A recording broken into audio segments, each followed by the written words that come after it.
Hi, Goddess of Love here again. Kamusta kayo dyan mga goddess ko?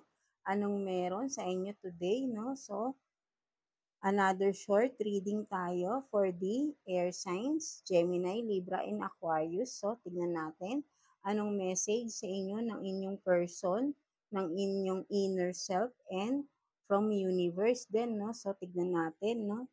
So, message ng inyong person. Kuha tayo ng 2 cards for the sign ng ating air signs, Gemini, Libra, and Aquarius. So, tingnan natin anong message ng inyong person, no, na naiisip. So, tignan natin.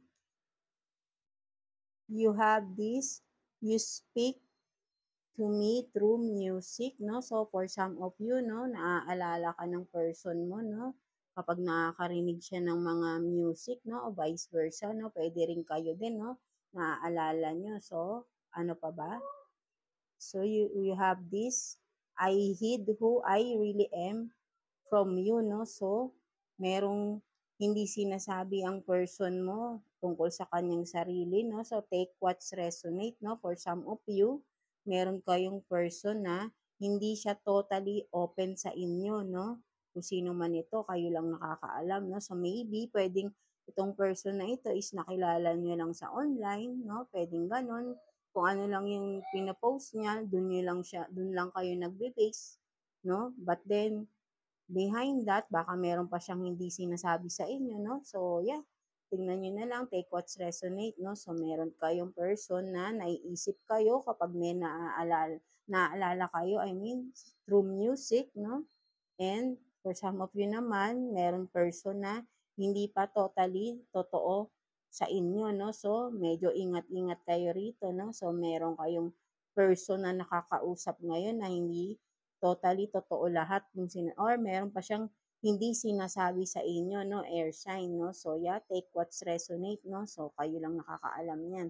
So, tignan naman natin anong message ng inyong inner self, no? Air signs, no? Gemini, Libra, and Aquarius, no? Kuha tayo ng 2 cards din for your inner self, no? Message or advice ng inyong inner self, no? So, tignan natin. Ano ito? So, you have this wisdom and what is this? Silence. You have this silence, no? So, for some of you, no, air signs, Gemini, Libra, no?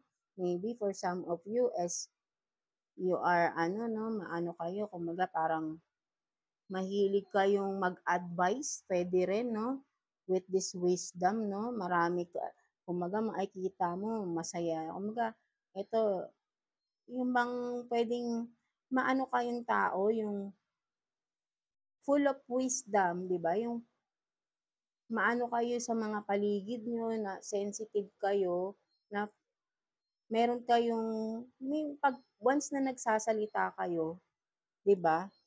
Parang nakikinig lahat yung mga tao, something like that, no? So, for this wisdom, no, for some of you are signs na kung pag nagsasalita kayo, there is wisdom, no? Take what's resonate, no?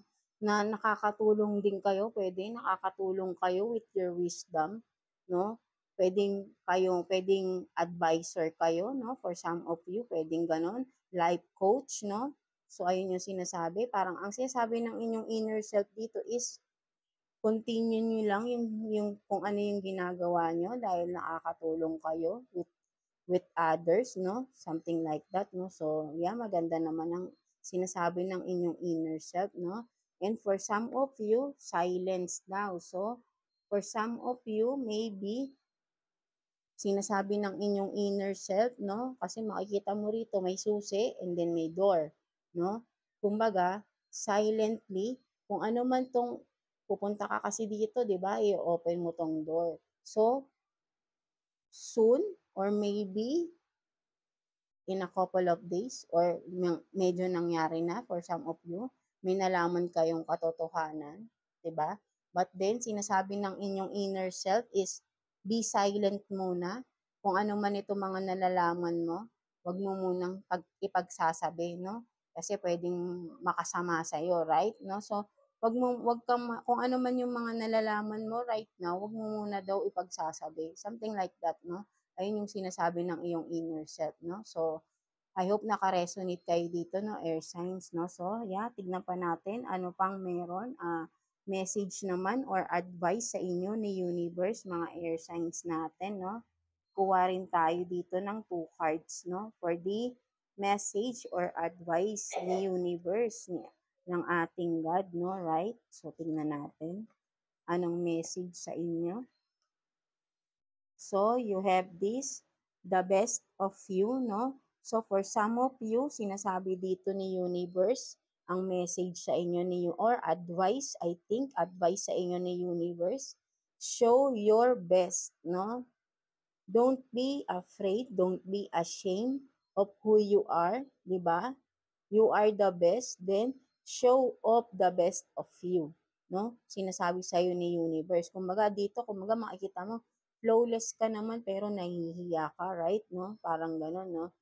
Show off yourself, di ba? Don't be afraid, don't be ashamed, no? Sabi sa iyo ni universe, ni God, because you are the best, no? You are unique, you are the best of you are the best version of yourself. So, kung anong meron ka, show off, di ba? Because that's your best self, no? That's your best version of you, no? Huwag kang mahiya. Show the best of you, no? So, ayun yung sinasabi, ayun yung advice sa'yo ni universe. And the other one is, di ba, take action. So, connected din siya rito, no? Take action. Kung ano mang meron ka, take action. Show it, no? Show off who you are, no? Parang ganon, no? Because you have this best of you, right? No? For some of you, or most of us, no? Kasi ako din is an air sign, right? No? So, sinasabi ni universe, ina-advise sa'yo to take action of what you have, of what you can offer, di ba? Huwag mong itago kung ano man itong mga kakayahan mo because that is the best of you, right? May patutunguhan itong kung ano man itong skills mo, right? Pwedeng skills mo, talents mo. Show them, no? That's the best of you, right? No? That's the best that you can offer, di ba? And it will help you, I think, in your progress, in your future, no? So, take action. Wag mong itago. So, ayun ang advice sa'yo ni Universe, Air Signs. Gemini, Libra, and Aquarius, no? So, I hope naka-resonate kayo sa ating reading today, no? Air signs. So, yeah, that's it. Thank you for watching Air signs, and please like and subscribe sa ating channel. And, yeah, God bless you all, and thank you, Air signs.